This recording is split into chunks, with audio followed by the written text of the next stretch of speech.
Hi, and welcome back to the only Photoshop show that'll teach you the tips, tricks, and techniques needed to become a pro. I'm your host, Gregory Thiele, an Adobe Certified Expert. You're watching Pimping Pixels.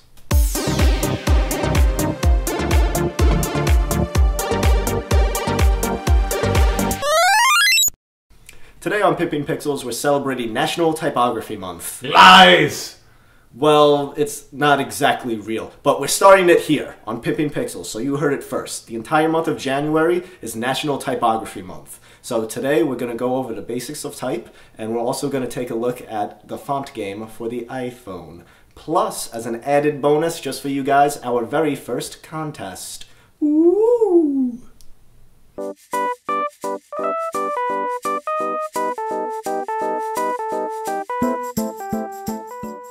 So let's get started by showing you how to use your type tool. With Photoshop open, simply click on the type tool from inside your toolbar. Click anywhere inside your document and you are ready to start typing. Using the type tool, you can also click and drag to make a text box that all of your type will wrap inside of. With your text layer selected, you can change its character properties by opening up the character panel. If you don't see the character panel, just go to Window, choose Character, and then it will pop up. Over here, you can change the font that you have selected along with any font style attached to it. In this section of the character panel, you can adjust the scale of the font. Here, you can alter the leading, tracking, and kerning. Now here's an easy way to remember the difference between these three. Leading starts with the letter L, and it is the distance between your lines. Tracking starts with T, and it adjusts the distance of characters in your total selection. Kerning starts with a K, just like the movie K-Pax, which stars Kevin Spacey, and kerning is the spacey between individual characters. In the next section of the panel, you can change the vertical and horizontal scaling of your characters. You can also adjust your baseline shift. Now, you can really create some interesting designs just by offsetting the baseline of different characters, so you really should play around with this one and have a lot of fun with it. Over here is where you can change the color of your text by simply clicking on the color and then choosing a new color to use from the color picker. Moving down, you can make your font bold, even if that font doesn't have a bold font style, and the same goes for making your font italic. Now you can easily make all of your text all caps or small caps by clicking on these buttons here. With your text selected, you can use these buttons to turn your text into superscript or subscript. For instance, if you're writing first as the number 1 and ST, just select ST, click on the superscript button, and pow! You just got your superscript on! The same can be done for subscript as well. On top of all these cool ways to edit your characters, you can even underline or strike through your text, if you so please. Like a ninja. Straight through. Yeah!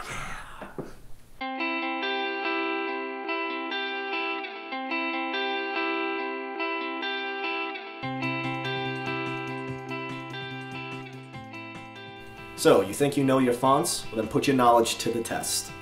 The Font Game by I Love Typography offers a simple and fun way to quiz your font and terminology knowledge.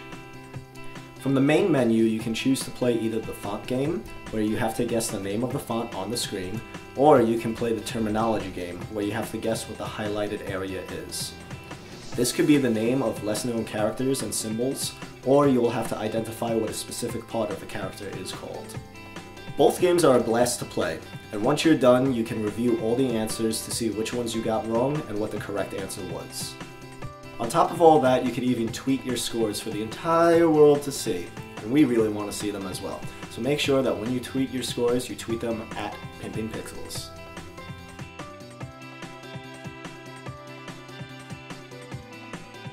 Font Game is only $1.99 and it's available for iOS. I strongly recommend getting this app, not just to quiz yourself, but to educate yourself and become more familiar with type terminology. I used to think that this was the logo for Wayne Enterprises, but it's actually a won, and it's the currency symbol for Korea. You see, you learn something new every day.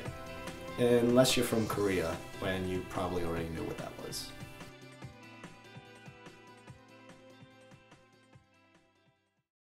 In the spirit of Typography Month... Which isn't even real, by the way, but it's okay. not... We're starting it! Starting here, okay? And we're starting the very first Pimping Pixels font find. Each week we'll select a font for you guys to go out and find being used. You can send us images of the font being used in any medium, whether it's as a logo, a magazine, on the web, or even in another video. All you have to do is snap a picture of the font being used and post it on our Facebook page, or tweet it to us at Pimping Pixels. The first person to send us a photo of the font being used will receive the font game for iPod Touch or iPhone absolutely free. The only rule is that the font has to be used as part of a design, so don't take a screenshot of the font being used in Word or Pages and send that in. So this week's font for the font find is Helvetica. Now you can easily find this font being used just about everywhere, and if you happen to use it in one of your own designs, then send it over to us. We'd love to see it. Plus, it will count as a submission for the font find. And that will be it for this week's episode. I know you all sad that we're going, but I hope you guys have a Helvetica of a good time with our font find, and until next time, keep on pimping them pixels. Ready? Yep. There we go. Oh, we're going? We're going. Really? Today we are celebrating National Typography Month. This is where you come in and say, "That's not real." Hello. Hello. I'm Mavis Beacon! In this episode, me! I hope you all have a Helvetica of a good time with our font find. And until next time, keep on pimping them pixels. I hope you guys have a Helvetica of a good time with our font find. And until next time, keep on pimping them pixels. Woo!